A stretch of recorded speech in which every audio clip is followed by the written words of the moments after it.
Hey, what's going on? JD here, and this is the Daily JD. Thanks for tuning in, guys. Oh Like always, yeah, remember waiting to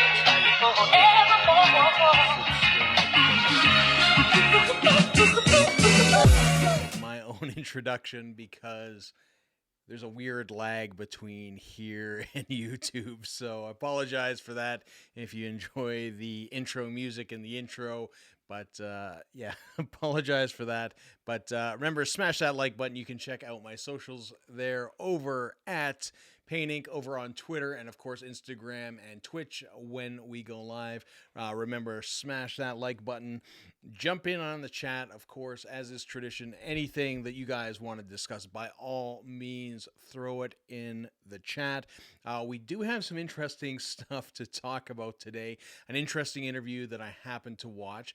But before we jump into that, I want to say thank you very much for everybody that came out to the meetup this weekend at the Rec Room. It was great to see all your smiling faces in person. Hope you had a fun time. And again, I just want to shout out thank you very much to the Rec Room for supplying everybody with game passes. That was an amazing thing that they did for us, and providing us the space to meet up. So thank you so much for doing all that kind of stuff. You guys rock. That's why I continue to have meetups.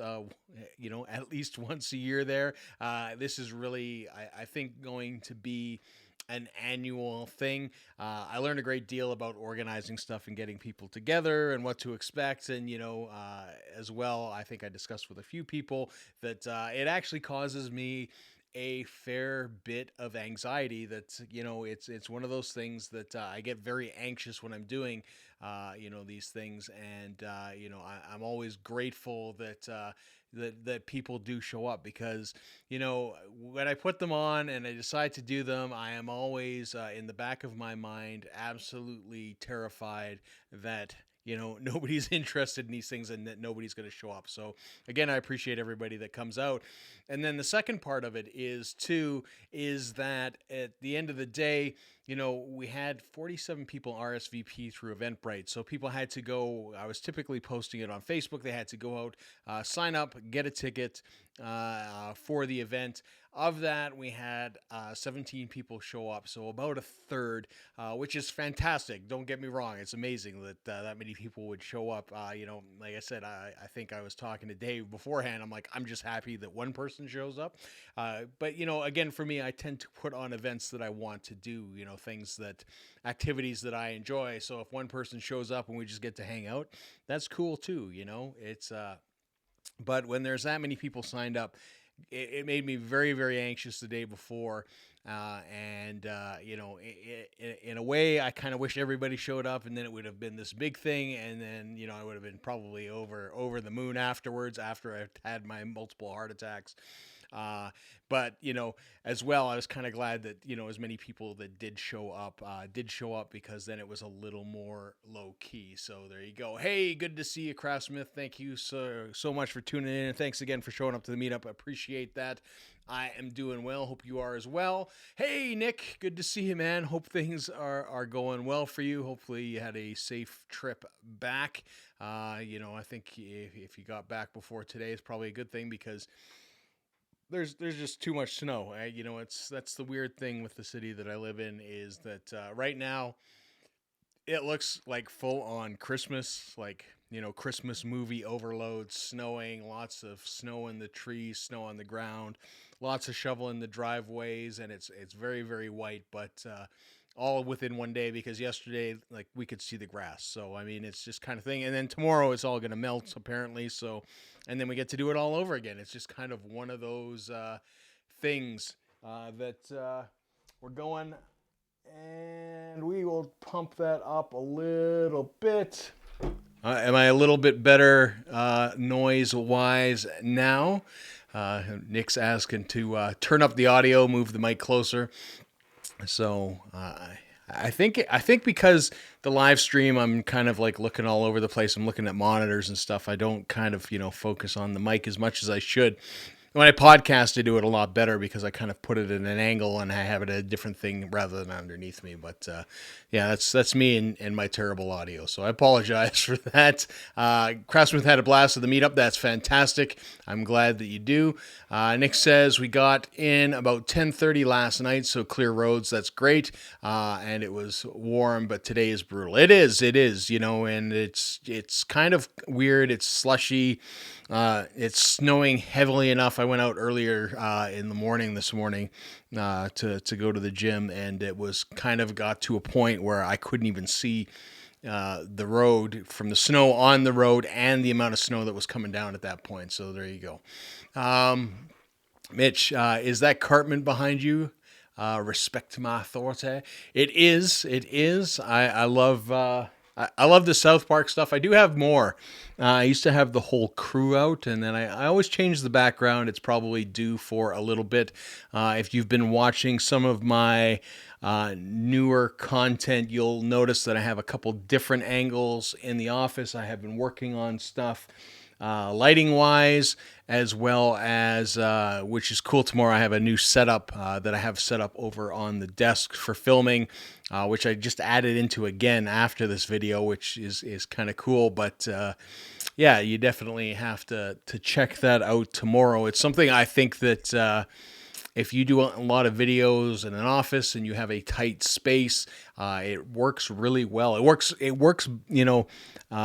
It's how to build an overhead rig is essentially what it is, but it works for so many other things as well. It's like this great versatile piece of equipment that I made for under $50 because if you go to buy one, they are a couple $100 US, which is ridiculous. And this worked out even better. And I think it's a better build, and I think it's actually a lot more stable. So definitely watch that tomorrow. Good to see you, Josh. We got Bear the Destroyer in the chat. So again, if you have anything that you want to discuss, by all means, throw it in the chat, and we can definitely talk about it, as well as I do have some stuff to talk about. You should hang that Flames jersey up. I probably should. It's currently hanging in the closet. I don't think I've worn it since that vlog. I probably should actually send it down there to get signed from my buddy who works with the Flames. He would probably hook us up in those regards. He's done that before.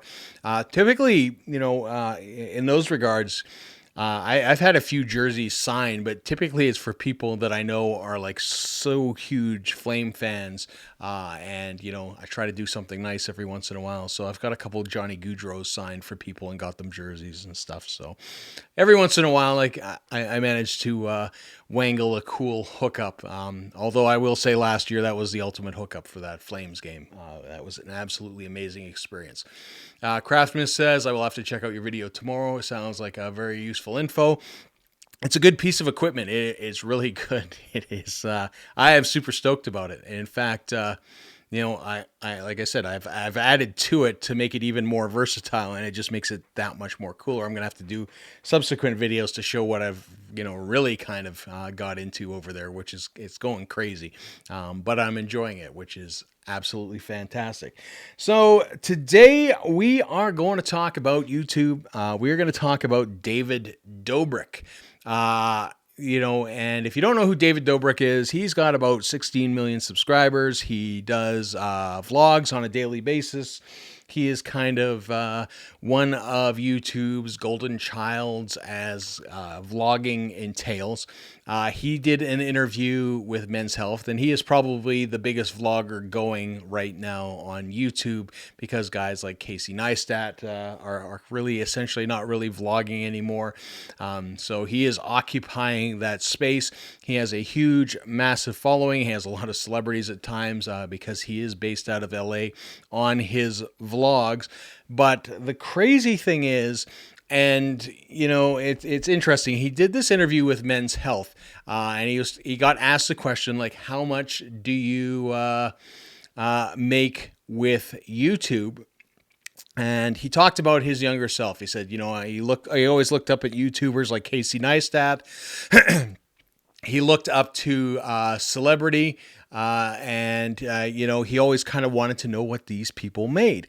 And, he went out and said that when he first started out YouTube, and then he kind of got going when he was getting basically about 60 million views a month, which is a ridiculous amount of views, he was making $275,000 per month with Google AdSense. So he was making $275,000 a month, which basically you're looking at almost like $3.2 million or something along those lines at the end of the day.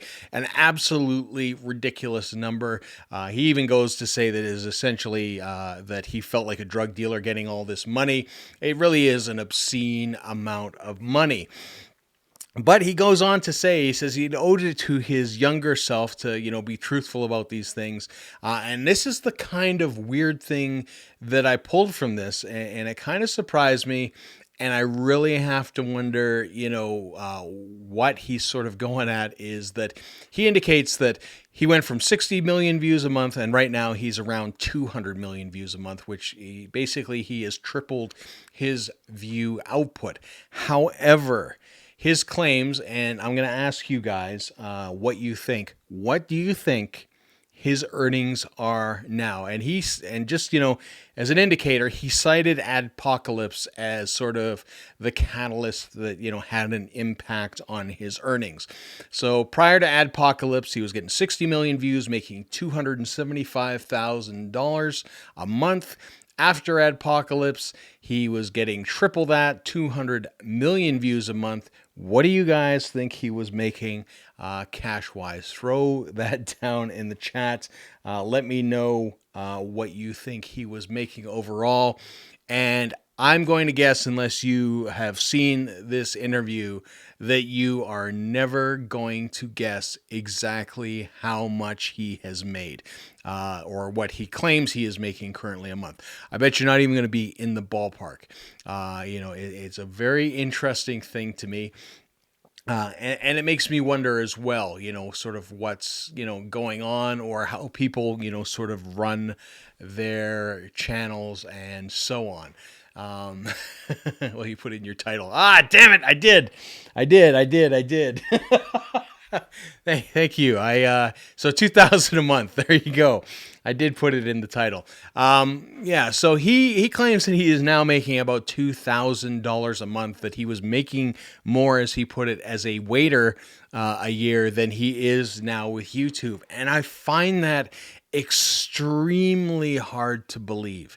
I really don't. I mean, I am a very base level YouTuber, and if I multiplied my views, to get, up to the level where he was earlier at like 60 million views, I would be making way more than $2,000 a month. It just doesn't make a lot of sense. And I'm kind of wondering why he would go out and say that. Now, there were some interesting telltale things that he was saying, that, he says, I used copyrighted music in my videos, which makes me wonder, if that you're using copyrighted videos and that you're going to get demonetized about it, why are you not, taking action to stop that from happening? Because essentially you are just handing over your money to somebody else, which I think is a really bizarre strategy, unless that music is so key, for your existence. And even that being said, I mean, if we take, 60 million views, getting $275,000 a month, I am pretty sure that you can afford to pay for, master and sync rights for whatever song you want to put against your YouTube videos. So, it's an interesting thing. He also indicated that he realizes that sometimes he does stuff that's a little risque. But if you've ever watched David Dobrik, he is, it's nothing terrible by any stretch. Like I said, I have a hard time believing that that number is even remotely accurate. If you look at creators like Mr. Beast, who is basically swimming in money at this point and giving away tons and tons of money. I think he just had like an arm hang challenge for his friends, and the winner got $1 million. The interesting thing with that is if you watch some of the podcasts or you listen to like the H3 podcast with Ethan, who had Mr. Beast on as a guest, one of the interesting things that he has going on is obviously dealing with the IRS, dealing with taxes, and who pays the taxes. So I mean, one of the interesting conversations is that he had was, when he gives away money or he gives away prizes, should he be paying the taxes? He feels like a little bit of a villain when he does that. If he says, if I give you a new car, somebody has to pay the tax, and he's been doing that to this point, and the example of The Price is Right comes up, where, all these people, they win all these fabulous prizes. And The Price of Right actually has a lot that's filled with all these prizes that are essentially unclaimed because people, they win, a $50,000 car, and, they have to pay the tax to the IRS before they can even drive it off the lot. And they just simply can't afford it. So they just sit there in limbo. That's why things like vacations are such a huge thing, because they're not giving anything physically away, so nothing really gets lost at the end of the day. Josh says YouTube is broken. Nick says, I wonder how many videos of his has been demonetized. And again, like I said, he has some that are definitely would be, but for the vast majority, I would say no. I wonder if he just wanted to make the claim to drive watch time equals more money.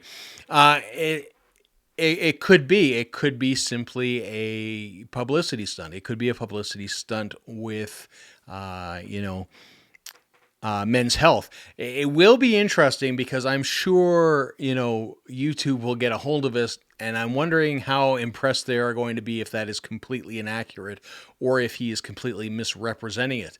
I know that YouTube would be unable, it would be sort of a breach of confidentiality to disclose how much he is sort of getting paid out. But, at the end of the day, like I said, I find it very, very hard to believe that he is only making $24,000 a year on YouTube with the amount of views, even if he is getting demonetized, even if he is getting yellow tagged videos, even with subscribers and, people that, help out the channel, it's got to be more money than that. Mitch says, I assume once your channel is on YouTube exec level, if you're a douche, they will have full control. YouTube has full control of your channel anyways, regardless. And we've kind of discussed that as well. We discussed that last week when we were talking about the terms and conditions of YouTube, where they indicate that they have no obligation, number one, to keep up your videos or to promote your videos as well. And that's hard baked into the terms and agreements that YouTube has for us. So you're absolutely right. They could very much have control. But I mean, if you take a look at people like Logan Paul, who are partially responsible for the second apocalypse, you quickly realize that, the celebrity that these guys have, I mean, even PewDiePie, who, had his issues and called the first adpocalypse, are still on the platform, still going very, very strong, still making a ton of money. And, YouTube isn't, about to kick them off anytime soon. And I imagine with what's going on with Twitch and Mixer and YouTube in terms of gaming, they don't want to see that happen anytime soon with other creators, because, a lot of money is getting jumped around and moved around with all these people moving platforms. So it's a very interesting time. Hey, new name 605 or 065. That must be a new name. His intro 4 seconds is copyrighted. He doesn't want to change it. He tried to buy it, but it's in the hands of 10 different people and would be about $50K a video. It's interesting. That's very, very interesting. He may not want to change it, but at the end of the day, I mean, that's a poor business decision to not change it. I mean, chances are he is getting other deals out there as well. Again, I think he's kind of misrepresenting things a little bit by saying that he's only getting, sort of the $2,000. That would indicate to me as well that his videos aren't all getting hit with copyright strikes, because otherwise he would be generating absolutely no money. I want to see your new handheld tripod thingy. You want to see the switch pod. It is like right there. I haven't done a video on this yet. That's it. There we go. That is the switch pod right there. So it is, and you'll hear this when I clang it. It is metal. There are magnets that hold it together. You can put a tripod head on top. I have to get one. I've been sort of utilizing one that I'm throwing all on different mounts all over the office. So that is it. It's nicely CNC'd cut. It's a good grip. It's not going to break like the Jobies. If anybody's ever vlogged or been around me when I'm vlogging with the Jobies, my Joby legs fall off all the time. And the nice thing with this is just a one-hand release, and then it's a tripod, and then you can, it's really kind of bad in this thing. Here, we'll do it out here. So, tripod, not tripod. So it's quick, it's nice. It's nicely put together. Like I said, it is all metal, which I kind of like. Seems relatively stable. My one complaint is there's like these little magnets right about there that are supposed to hold it together. Right in the corner, you can see the little round circle. They don't do a fantastic job of that. Like you can see, it doesn't even hold. If I let go, it just kind of flops open. I wish they were a bit stronger. But yeah, it works well, for what it is. I mean, the vast majority of time, all I'm looking for is that kind of extra reach, which I like, just the way the handle is and, how it feels, and it works really well.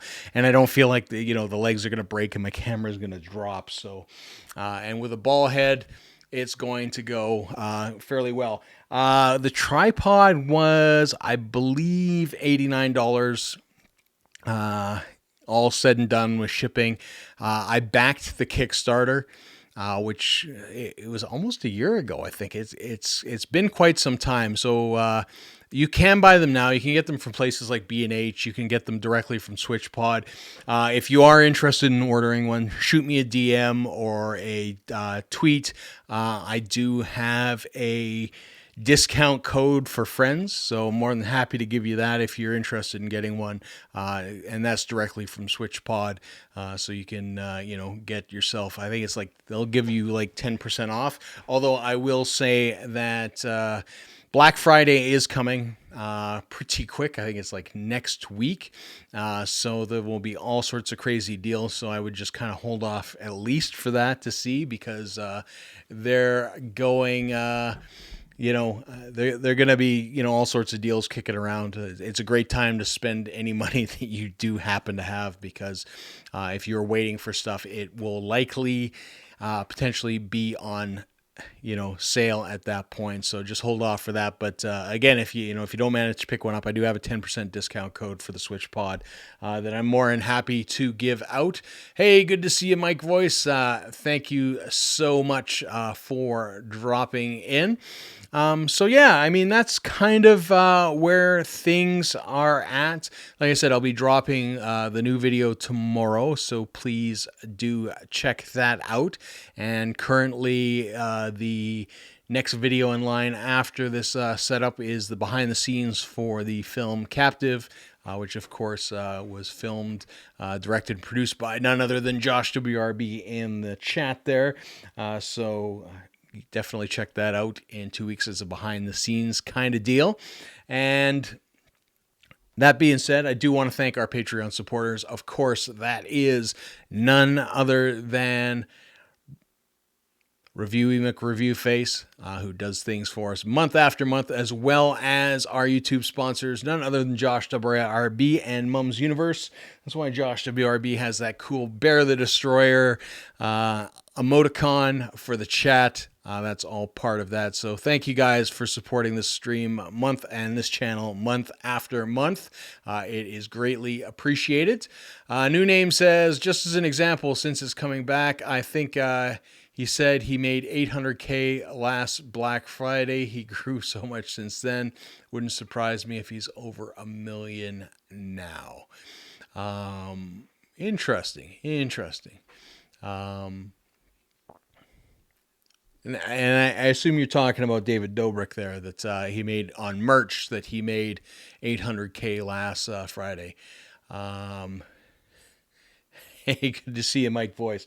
So yeah, I mean, essentially, that's where we're at. Nick says, I need to get my YouTube house in order so I can sell merch and links for Black Friday.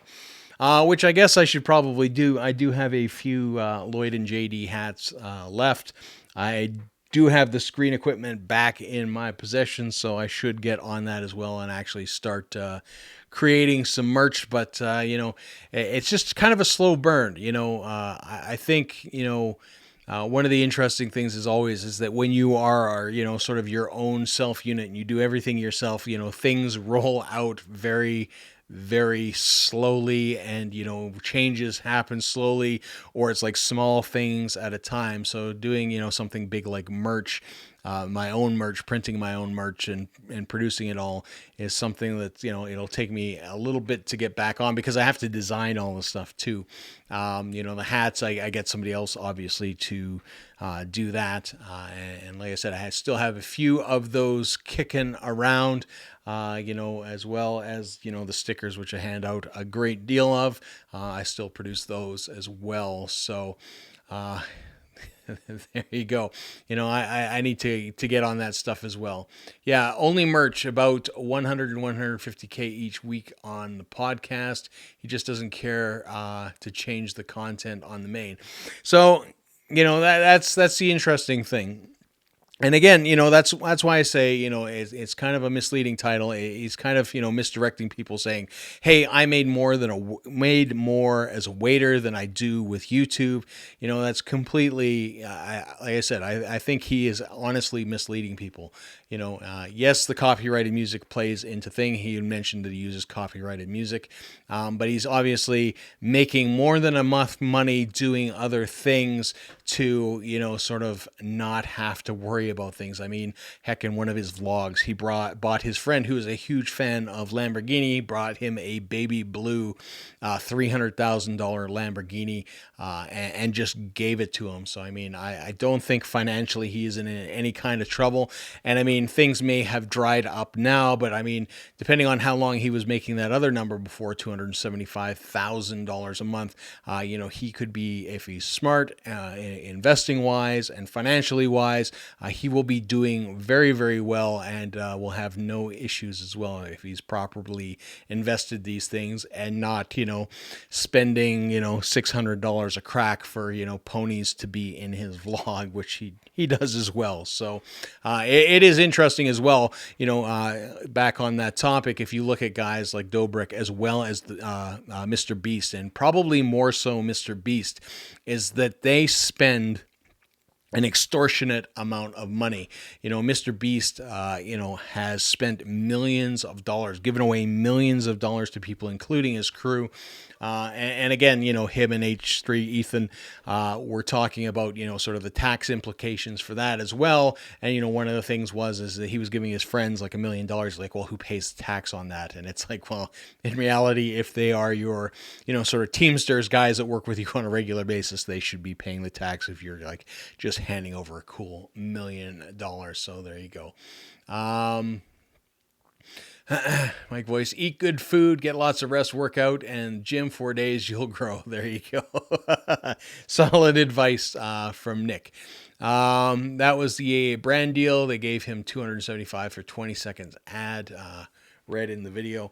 So there you go. I mean, it's there are brand deals as well. And, we always talk about this kind of, on this live stream. It's, it's diversifying your income streams. You can't rely 100% on YouTube. We're seeing that more and more, especially with, everybody freaking out about COPA, that you need to, sort of establish some of these deals, brand deals, get some advertising, do things like merch, make sure that you're on multiple platforms, that you have multiple input streams, just in case a stream gets cut off or things change, that you're not completely left in the dark. And of course, I mean, if you do happen to be making money, it's always a good idea to save for a rainy day. If I make $1,000 or $2,000 or $20,000 or $100,000, your goal shouldn't be to spend all that money in a month. You should be putting away a good chunk of that for rainy days. It's I know a lot of people that in my family that worked in the trades, and they would go out and they would work and they would have tons of work, and they would work and they would spend money and they would live big, and then the job would end, and the next thing they were off for 6 months in between jobs, and they had spent so much money that they were struggling during that 6 months trying to find work. So I mean, you always kind of have to plan. Back to the chat, but the video indeed was misleading. He is very clear on money when he talks about podcasts versus college shows. Nick says, gotta peace out, time to make dinner. You bet. I'll hit you up on Twitter when we can get together. Sounds good. That sounds amazing. That sounds like a plan. So yeah, if there's anything else, by all means, throw it in the chats. Anything else that you want to discuss. Hey, Stephanie, thanks for tuning in. Again, anything that you want to talk about, throw it in the chat. We've kind of hit that point in the stream where I'm going to click that old insert ad button. So if you do happen to see an ad, it just means that you've hit the algorithm in the right way, and you now are seeing a commercial based on a complex criteria that YouTube puts together. And if you are Craftsmith Filmwork, chances are you're seeing absolutely nothing, because he never sees any ads. That's just kind of the way it rolls. So yeah, I mean, that's really kind of where we're at. If you are in the Calgary area, please do stay safe, drive safe, because this snow is absolutely brutal. Again, and tomorrow it's going to be super, super wet, because it's all going to, sort of melt and, flood the streets. So hopefully we don't have any flooding, knock on wood, now that I've said that and thought of that. Now, we used to have those snowfalls and then they would go, but I think they've worked the sewer system fairly good at this point. So yeah, I mean, that is pretty much what we have for entertainment this go round. Again, thank you guys so much for tuning in. We will be back again, of course, on Thursday at 4 p.m. Mountain Standard Time. I had to think about that for a minute. That's kind of crazy, but Craftsman says, I see ads at the start of the stream, but never at the end when you hit the play ad button. Yeah, I guess it's just, kind of, they must have hit you on your way in, and that's kind of it. They feel that you've had enough punishment. So again, that's all I have time for you. Remember, like, comment, subscribe, smash that like button, hit subscribe. Thank you so much. Thanks, New Name, for all your insight on the Dobrik stuff. You are definitely very well educated in that department, and I appreciate that kind of input. And thank you all for your questions and comments. And until next time, see ya.